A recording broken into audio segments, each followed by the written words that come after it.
Bonjour Driss, je suis avec Driss Tissoudal, qui nous fait l'infime honneur d'être avec nous aujourd'hui, malgré toutes ses occupations, il est quand même directeur associé de l'Indice Africa. Driss, comment est-ce que ça se passe? Vous êtes en fin de confinement aussi au Maroc?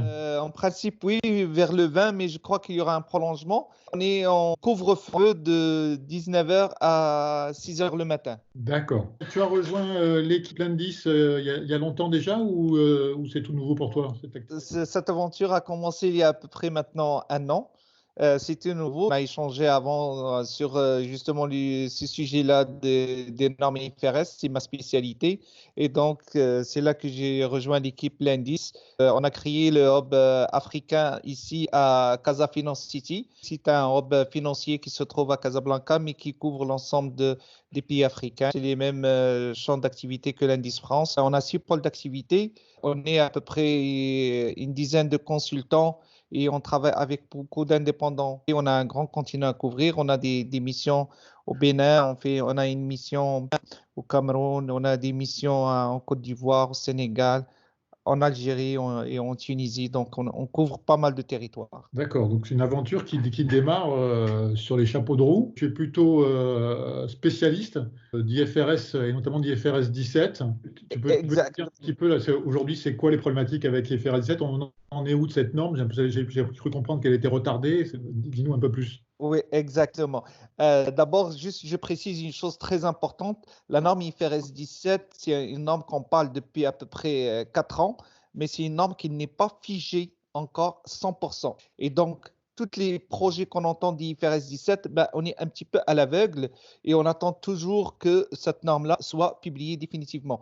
Il y a eu juste là dernièrement des réunions importantes qui sont tenues avec le board et qui ont prolonger l'entrée en vigueur de cette norme d'une nouvelle année encore. Parce qu'avant, c'était d'abord, le premier avis qui est sorti, c'était pour 2021. Et on a demandé un an, c'était 2022. Et maintenant, on se retrouve avec janvier 2023. Et ça montre la complexité de cette norme-là. C'est très important de réaliser comment c'est une norme complexe. Et c'est une norme qui coûte, je crois, la plus chère au niveau de l'implémentation. Et il n'y a vraiment pas assez de ressources qui ont toutes les compétences nécessaires pour la réalisation de ce projet-là. Et justement, c'est pour ça qu'on a demandé ce prolongement jusqu'à janvier 2023. D'accord, donc là on est dans une logique de course un peu à l'échalote où la norme n'est pas finie. De toute façon, on n'arrive pas à l'implémenter parce qu'on n'a pas les équipes. En plus, ça coûte très cher et je présume que là, avec la crise actuelle, ça ne va pas aider. Pour l'indice, ça fait quand même un gros sujet puisque bah, c'est vous qui devez fournir ces ressources. Globalement, c'est vous qui êtes à même de fournir ces ressources. Exact. Pourquoi elle est importante, cette norme-là? C'est que c'est une norme qui doit joindre 2 métiers très importants. La direction financière, la direction d'actuariat. Ça veut dire que, comme vous le savez très bien, c'est facile d'amener un actuaire de parler de comptabilité, mais c'est très difficile d'amener un comptable de parler d'actuariat. Et donc, c'était ça le challenge. Comment monter en compétence des métiers un petit peu qui étaient différents à la base et comment surtout amener que les 2 équipes s'assoient et discutent. Et c'est ça qui était un gros challenge, que la direction risque et actuariat s'assoient avec la direction comptable et financière pour aboutir avec des modèles assez intéressants au niveau de l'implémentation de la norme IFRS 17. Un point très important, ça amène beaucoup de gestion de données, cette norme-là. Et c'est là que vous pouvez intervenir vraiment. Mais quels sont les flux de données qui sont impactés par cette norme? Dans le domaine de l'assurance, surtout les actuaires étaient habitués de travailler avec la mutualisation des contrats, la mutualisation des échéances, la mutualisation des risques et tout ça.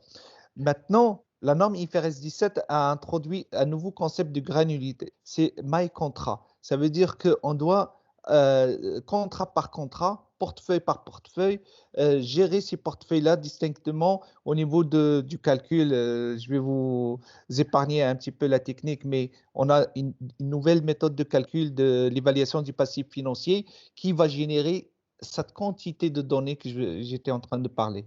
Donc là, effectivement, ça veut dire qu'il faut absolument redésagréger en fait toute la compta. Exact, exactement ça.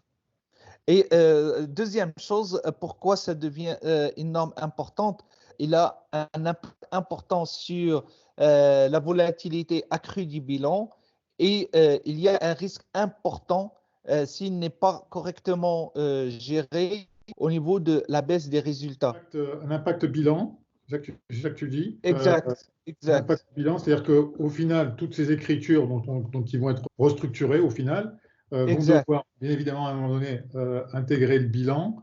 Et exact. si les calculs ou la présentation est mal faite, le bilan peut se trouver ou amélioré ou appauvri. Exact.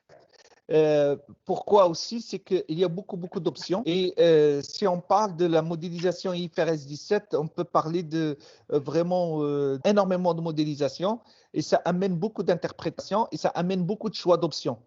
Et si on n'a pas des outils assez performants pour faire tous ces choix-là, on risque vraiment d'avoir un impact important sur le bilan et sur le résultat. D'accord, donc on est dans une logique où effectivement avoir quelque part un moteur qui permette de mettre de la souplesse dans le système et de pouvoir affiner les règles au fil de l'eau et au fur et à mesure, de façon itérative, au fur et à mesure des approximations, va garantir le fait qu'on ait déjà une conformité à la norme et deuxièmement qu'on puisse affiner son bilan pour avoir le bilan le plus présentable possible. Exactement, exactement. Donc ça représente un gros champ d'activité pour nous et puis pour vous, bien sûr. Oui, Donc on est exact, amené à collaborer fortement et donc à exact. contribuer fortement à cette nouvelle aventure l'Indice Africa aussi. Exact. Je précise que les 2 ans et demi qui restent, c'est vraiment très peu encore. C'est un gros, gros chantier. Ça, c'est très important à retenir.